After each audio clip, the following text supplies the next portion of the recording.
Red Lamborghini from Dallas, seized from his Taconic Road palace.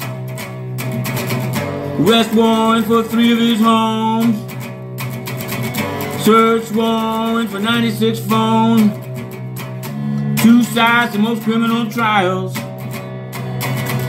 4 names that settled on miles. Was it fraud or a way to beat hackers? The feds had at least 2 safe crackers.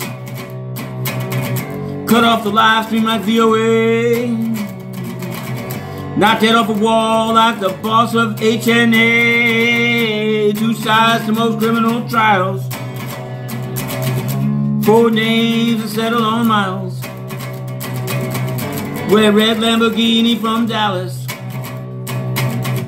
seized at his Taconic Road palace. Arrest warrant for 3 of his homes. Search warrant for 96 phones. 2 sides to most criminal trials.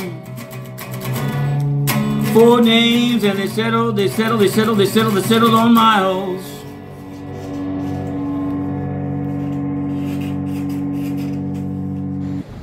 Okay, here we are, Matthew Russell Lee, Inner City Press, here at the Southern District of New York Courthouse. Today, Thursday, May 23rd, 2024. During this hiatus in the Trump trial, and yes, it's coming to closing arguments next Tuesday. Today, Trump will be in the Bronx. More on that to come. We're covering the U.S. versus Miles Guo, or Guo Wengui trial, beginning with jury selection. We covered that yesterday in great detail, and they didn't finish it. They should finish it today, it seems. The people were asked, the prospective jurors were asked about specifically Steve Bannon and Peter Navarro of the Trump administration. Some went up. It was all whispered sidebars, and the jurors, their names are concealed. It's a semi-anonymous jury. We will report that an Albanian porter from the Bronx was excluded from the jury, taken off. At least his number was not called, and he was told to go down and set up for another trial. So he's not on the jury, so I think we can report that. We're going to be, hopefully there'll be opening arguments today, in which case we'll be live tweeting that. Watch Inner City Press on X. Mr. Guo, today, the opening arguments, U.S. versus Miles Guo. There's some music around the corner, shut down the CCP, setting the tone.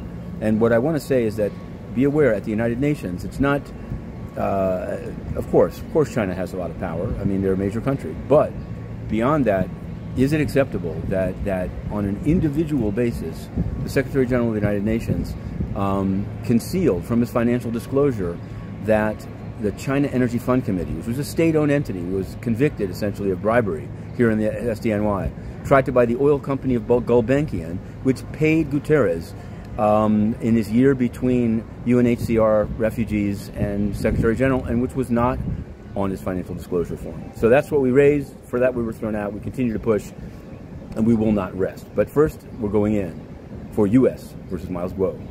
Have a good weekend.